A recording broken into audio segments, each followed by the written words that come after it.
करगिल विजय दिवस आज है। 1999 में आज ही के दिन पाकिस्तान को जेर करके तिरंगा लहराया गया था। मुल्क आज उन बहादुर शहीदों को याद करा जिन्होंने सरहद की निगहबानी करते हुए अपनी जानों का नजराना पेश किया। करगिल से लेकर कन्याकुमारी तक जंगी यादगारों पर शहीदों को खराज अकीदत पेश किया जा रहा है।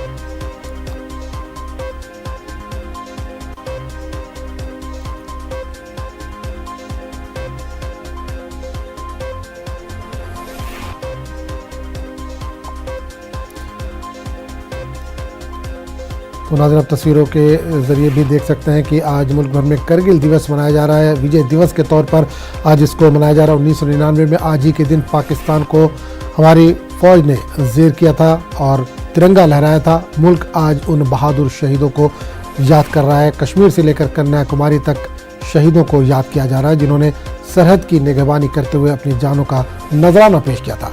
करगिल से लेकर कन्याकुमारी तक आप मंजर देख सकते हैं जहां यादगारों पर शहीदों को खराज अकीदत पेश किया जा रहा है।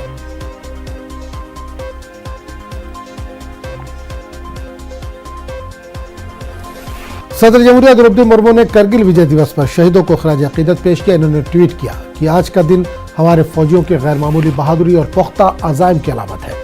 भारत माता की रक्षा के लिए अपनी जानों का नजराना पेश करने वाले सभी बहादुर फौजियों को मैं सलाम करती हूं। उनके और उनके अहले खाना की हमेशा मकरूज रहेंगे।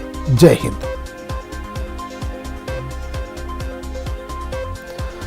करगिल विजय दिवस के मौके पर वज़ीर-ए-आज़म नरेंद्र मोदी ने भी शहीदों को याद किया। इन्होंने ट्वीट किया कि करगिल विजय दिवस भारत की आन बान और शान का प्रतीक है। इस मौके पर मादरे वतन की हिफाजत करने वाले मुल्क के सभी दिलेर सपूतों को मेरा सलाम। जय हिंद।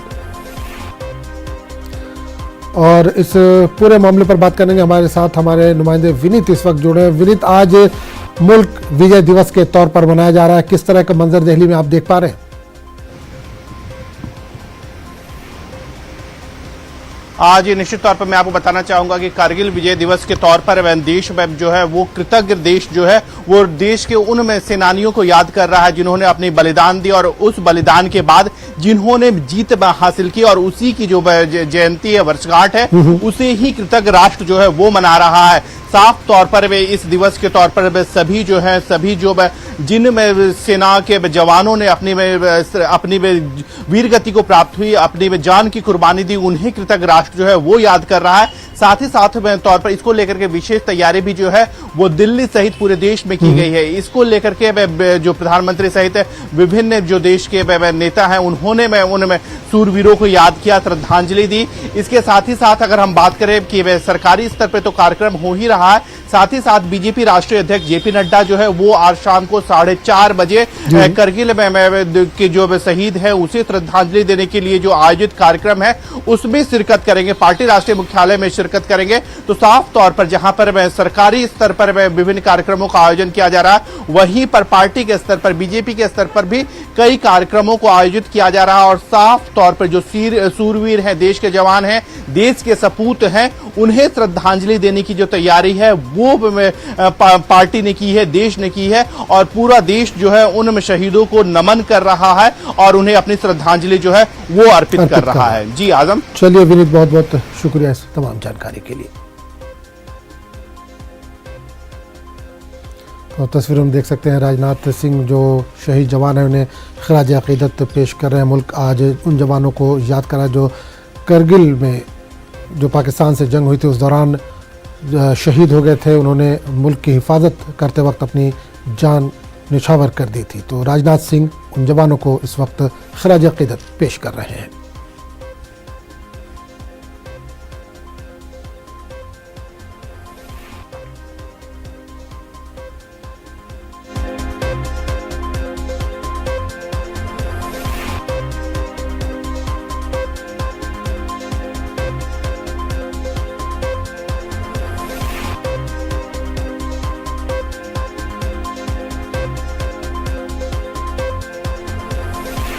नेशनल हेराल्ड केस से जुड़े मनी लॉन्ड्रिंग केस में सोनिया गांधी आज फिर ईडी के सामने पेश होंगी। सोनिया गांधी से आज दूसरे दौर की पूछताछ होगी।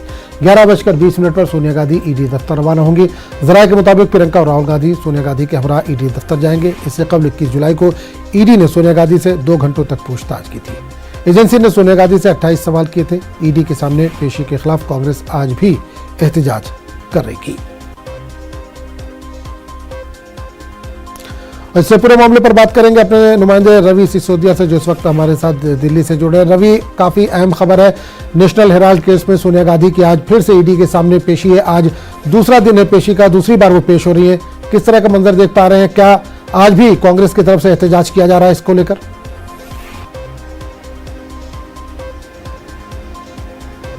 बिल्कुल, देखिए करीब 11:15 बजे सोनिया गांधी अपने घर, जो उनका आवास है, सरकारी आवास 10 जनपद, वहां से ईडी दफ्तर जाएंगी। जहां तक कांग्रेस की अगर बात करें तो कांग्रेस के लीडर्स की एक बड़ी बैठक बुलाई गई है। 10:15 बजे करीब संसद भवन में जो लोकसभा के कांग्रेस सांसद है उनकी बैठक होगी और वहां पे आगे की रणनीति तय की जाएगी। और दूसरी तरफ अगर कांग्रेस मुख्यालय की अगर बात करें तो कांग्रेस मुख्यालय में जो कांग्रेस वर्किंग कमेटी के जो तमाम मेंबर्स हैं, जो जनरल सेक्रेटरीज हैं, जो प्रभारी महासचिव हैं, उन सभी को बैठक के लिए बुलाया गया और इनका कार्यक्रम है कि कांग्रेस मुख्यालय में जब सोनिया गांधी ईडी दफ्तर निकलेंगे तो उस दौरान कांग्रेस मुख्यालय में बैठकर सत्याग्रह करेंगे। हालांकि कांग्रेस के सूत्रों का यह कहना है कि पहले उन्होंने राजघाट पे प्रदर्शन करने की इजाजत मांगी थी, जो इजाजत इन्हें नहीं मिल पाई और इसी बाबत अब ये लोग संसद भवन से कांग्रेस मुख्यालय तक मार्च करेंगे और वहां पर कांग्रेस मुख्यालय में सत्याग्रह करेंगे। और दूसरी तरफ पूरे देश में देशव्यापी आंदोलन की तैयारी की जा रही है और पूरे देश भर में एक कार्यक्रम चलाने के लिए जो तमाम स्टेट्स हैं, जो प्रदेश अध्यक्ष हैं, उनको निर्देशित किया गया है कि अपने स्टेट में आप रहें और वहां पे आज जब तक सोनिया गांधी से पूछताछ होती रहेगी तब तक आप अपने सत्याग्रह में बैठें। जी बिल्कुल। अभी एक चीज और यहाँ पर सुनने में आई कि आज प्रियंका और राहुल गांधी भी साथ में रहेंगे ईडी दफ्तर जब सोनिया गांधी जाएंगी। इस ताल्लुक से कुछ जानकारी मिल पा रही है? क्या दोनों को परमिशन मिली है?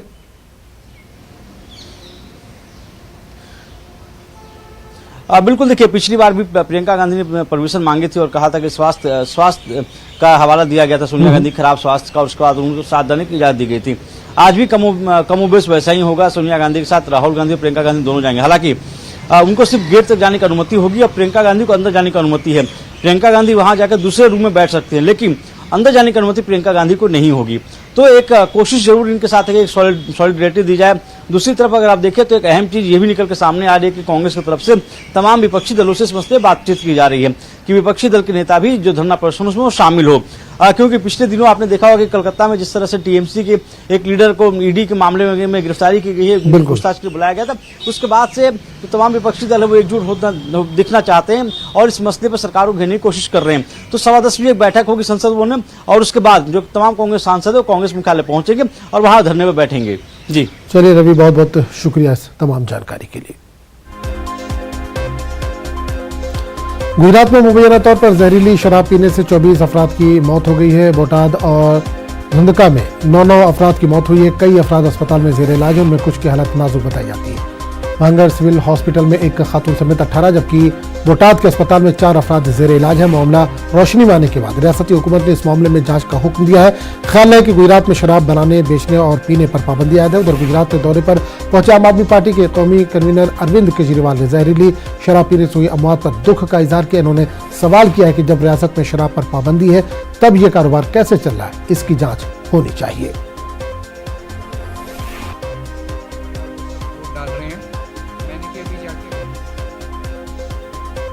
खबरों का सिलसिला जारी रहेगा, लेकिन एक छोटे से वक्फे के बाद।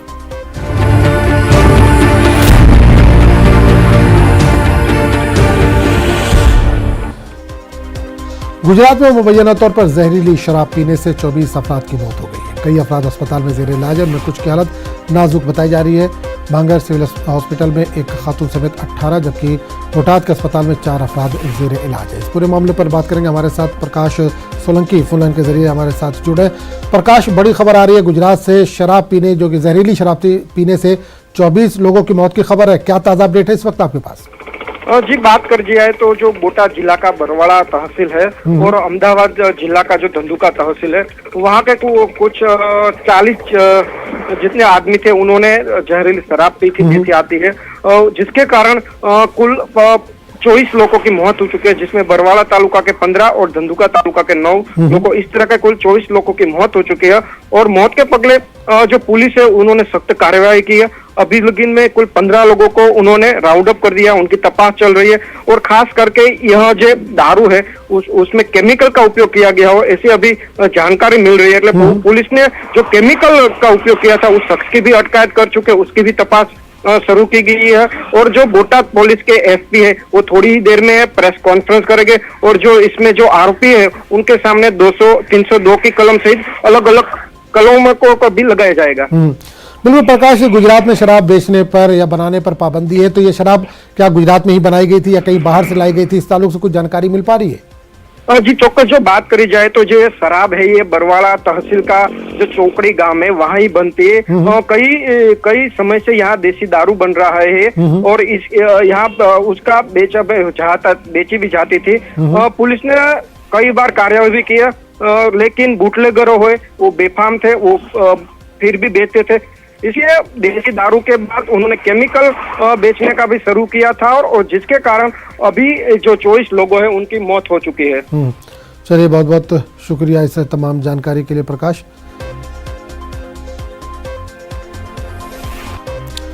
आगे बढ़ेंगे दूसरी खबर की तरफ। लखीमपुर खीरी तशद्दुद केस में इलाहाबाद हाई कोर्ट की लखनऊ बेंच आशीष की जमानत अर्जी पर आज फैसला सुनाएगी। जस्टिस कृष्णा पहल की अदालत ने 15 जुलाई को समाप्त पूरा करने के बाद अपना फैसला महफूज रख लिया था। दरअसल 10 फरवरी को तिकोरिया केस में हाईकोर्ट ने आशीष मिश्रा को जमानत दे दी थी, लेकिन सुप्रीम कोर्ट ने हाईकोर्ट के फैसले को पलट दिया था। सुप्रीम कोर्ट ने हाईकोर्ट को यह हिदायत दी थी कि वो मुतासरा फरीक को माकूल मौका देकर जमानत की अर्जी पर फैसला सुनाए, जिसके बाद जमानत की अर्जी पर नए सिरे से समाअत की गई।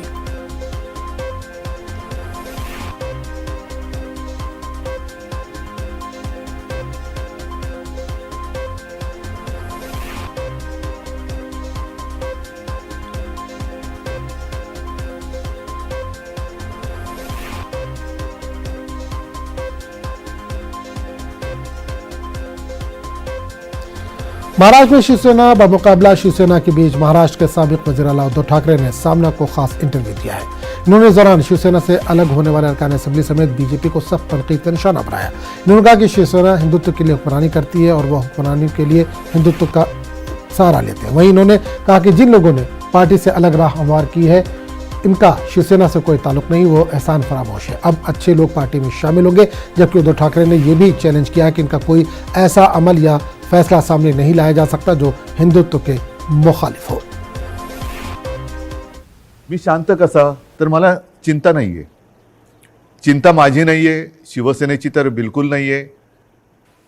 हां, थोडीफार जी आहे ती नक्कीच मराठी माणसांची आणि हिंदूंची आहेच, हिंदुत्वाची आहे। याचं कारण हिंदू द्वेष्टे हे आपल्या घरातच आहेत। मराठी द्वेष्टे, मराठी माणसाची एकजूट तुटावी, फुटावी, हिंदूंमध्ये फूट पडावी आणि जी मेहनत माननीय शिवसेना प्रमुखांनी हयातभर केली मराठी माणसाची एकजूट करण्यासाठी, हिंदुत्वाची, हिंदूंची एकजूट करण्यासाठी, ती आपल्याच काही कपाळकरंट्यांच्या हातनं तोडावी, मोडावी असा हा प्रयत्न केला जातोय। ती मला एक चिंता आहे आणि म्हणून मी जे म्हटलं की हा पालापाचोळा सध्या उडतोय, कोण कुठे, हा इकडनं पालापाचोळा तिकडे जातोय, पुन्हा इकडे येतोय, ही जी गळणं गरजेची होती ती पानं हे उडतात। मी मागे एकदा माझ्या मनोगतात म्हटलं होतं की ज्या वेळेला मी वर्षामध्ये राहत होतो त्या वर्षामध्ये 2 झाडं ही आपल्या घराला लागूनच आहेत। एक आहे गुलमोहराचं आणि दुसरं बदामाचं। दोन्ही झाडं मी साधारणतः गेले 2-1 वर्ष बघतोय, ज्याला आपण पतझड म्हणतो। ती पानं पूर्ण गळून पडतात, पानगळ म्हणतो। ती पानं पूर्ण गळून पडतात, अशा काड्या राहतात। आपल्याला वाटतं या झाडाला काय झालं, पण 2 ते 3 दिवसात पुन्हा नवीन कोंब येतात, अंकुर येतात आणि मी बघितले 8 दिवसामध्ये 10 दिवसात ते बदामाचं झाड सुद्धा हिरवगार झालं, गुलमोहर सुद्धा हिरवागार झाला। म्हणून जी सडलेली पानं असतात ती झडलीच पाहिजेत। ती झडतायत पानं, ती सडलेली पानं आहेत। म्हणजे आता पानं झडून पडतायत, आता सडलेली पानं झडतायत। ज्यांना त्या झाडाकडनं सगळं काही मिळालं, सगळा रस मिळाला, सगळं मिळालं, म्हणून त्यांचा टवटवीतपणा होता, ती पानं सगळं झाडाकडनं घेऊन ती गळून पडतायत आणि हे बघा कसं उघडं बोडकं झाले झाड, असं ते दाखवायचा प्रयत्न करतायत। पण दुसऱ्या दिवशी आपला माळीबुवा येतो, ती झाड सगळी पुन्हा ती पानगळ केराच्या टोपलीत घेतो आणि घेऊन जातो। म्हणजे 2014 साली जे आत्ता आम्ही हिंदुत्व सोडलंय म्हणून आवई उठवतायत, मारतायत, बोंब मारतायत, त्यांना मला हाच प्रश्न विचारायचा आहे की 2014 साली भाजपाने युती तोडली होती तेव्हा आपण काय सोडलं होतं? काहीच सोडलं नव्हतं। आजही नाही सोडलेलं हिंदुत्व। पण तेव्हा जो एक मधला काळ आला होता, विरोधी पक्ष एक शिवसेना झाली होती, म्हणजे अनेकांना असं वाटलं होतं की शिवसेना आता संपेल, पण शिवसेना एकाकी लढली आणि 63 आमदार निवडून आलेले। त्या काळामध्ये विरोधी पक्षाची जी जबाबदारी आपल्यावरती आली तेव्हा सुद्धा मी पद कोणाला दिलं होतं? आता सुद्धा जर भाजपनी आत्ता जे केलेलं आहे हे माझ्याशी बोलणी केल्याप्रमाणे हे आत्ता केलं हे बोलणी केल्याप्रमाणे तेव्हा केलं असतं तर सन्मानाने झालं असतं. देशभरामध्ये पर्यटन करण्याची गरज लागली नसती. आणि असं मी ऐकलं, असं मी वाचलं, माझ्याकडे माहिती नाही, पण हजारो कोटी रुपये खर्च केले गेले. विमानांचा खर्च, हॉटेलचा खर्च, हे त्याच्यानंतर काही आणखीन अतिरिक्त खर्च म्हणजे खोक्यातला हा असेल. त्या खोक्यात काय दडलंय हे ज्याचं त्याला माहीत, देणाऱ्याला आणि घेणाऱ्याला कळलं असेल. पण हे फुकटात झालं असतं ना, आणि सन्मानाने झालं असतं. हेच तर मी सांगत होतो. आणि प्रत्येक वेळेला शिवसेना अधिक जोमाने आणि तेजाने उभी राहिलेली आहे. आता सुद्धा त्यांना हिंदुत्वामध्ये भागीदार नको असेल, पण माझं नेहमी असंच म्हणणं आहे की शिवसेना प्रमुखांनी हिंदुत्वासाठी राजकारण केलं, कारण हिंदुत्व मजबूत व्हायला. हे जे करतायत ते राजकारणासाठी हिंदुत्व वापरतायत. हा आमच्या आणि त्यांच्या हिंदुत्वातला फरक, जे विचारतात ना तुमचं आणि भाजपचं हिंदुत्वामध्ये फरक काय, तो हा आहे. शिवसेनेचं राजकारण हे आम्ही हिंदुत्व मजबूत होण्यासाठी केलं, पण यांचं राजकारण मजबूत होण्यासाठी आणि हिंदुत्वाचं असं. एक प्रसंग असा सांगा किंवा एक माझ्या हातनं घडलेली गोष्ट किंवा निर्णय माझा मुख्यमंत्री पदावरती असतानाचा दाखवा की ज्याच्यामुळे हिंदुत्व धोक्यात आलं. एक निर्णय दाखवा. तर तुम्ही तेव्हा अयोध्येला आत्ता सुद्धा गेला होतात. अयोध्येमध्ये महाराष्ट्र भवन आपण उभं करतो, बरोबर आहे. हे हिंदुत्वाला सोडून आहे की नाही? तुम्ही ठरवा. अयोध्येत महाराष्ट्र भवन, बरोबर आहे. मुख्यमंत्री होण्याच्या आधी सुद्धा मी अयोध्येत गेलो होतो. प्रत्येक वेळेला आपण होतात. मुख्यमंत्री झाल्यावरती सुद्धा अयोध्येत गेलो होतो. कोण काय म्हणेल मी परवा नाही केली. मी गेलो आणि रामलल्लाचं दर्शन घेऊन तेव्हाही आलो होतो. दोनदा मी स्वतः अयोध्येत गेलो होतो. आता नव्या मुंबईमध्ये आपण तिरुपतीचं मंदिर त्याला जागा दिली. प्राचीन जी मंदिरं आहेत त्यांचं संवर्धन करणं, जतन करणं हे आपण सुरू केलं. गडकिल्ल्यांचं आपण सुरू केलं. हे कुठे, ह्याच्यात हिंदुत्व कुठे गेलं? हिंदुत्व तर असं कोणताही निर्णय नाही आहे की ज्याच्यामध्ये आपण हिंदुत्वापासून दूर गेलेलो आहे. अशा अनेक गोष्टी सांगतायत.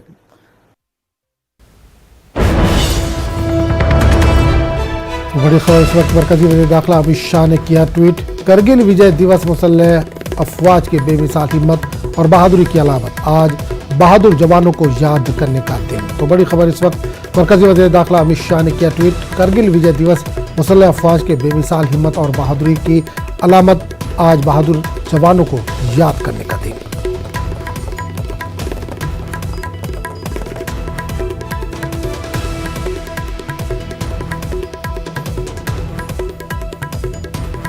तो अमित शाह ने ट्वीट किया है, करगिल विजय दिवस मुसल्लह अफवाज के बेमिसाल हिम्मत और बहादुरी की अलामत है, आज बहादुर जवानों को याद करने का दिन है।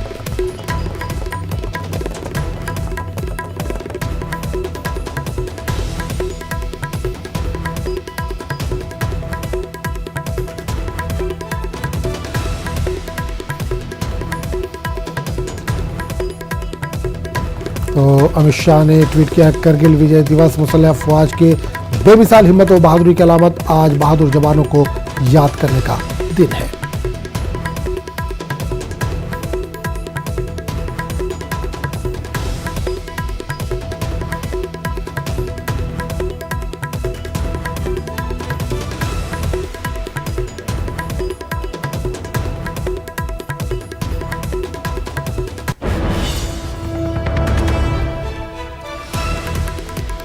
तो अमित शाह ने ट्वीट किया, करगिल विजय दिवस को लेकर उन्होंने ट्वीट किया है। उन्होंने कहा कि मुसल्लह अफवाज के बेमिसाल हिम्मत और बहादुरी की अलामत है आज का दिन, आज बहादुर जवानों को याद करने का दिन है।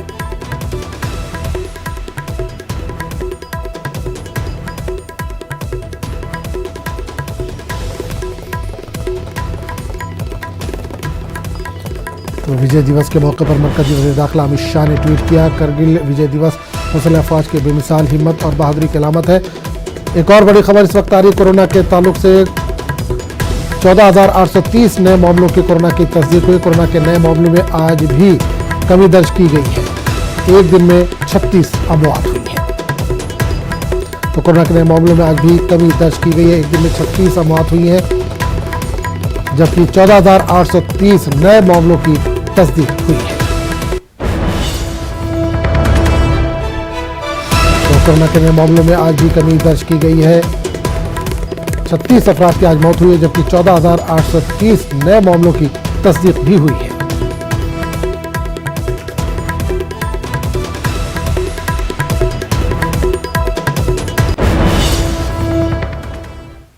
तो इस बुलेटिन में फिलहाल इतना ही, अगले बुलेटिन में आपसे फिर मुलाकात होगी।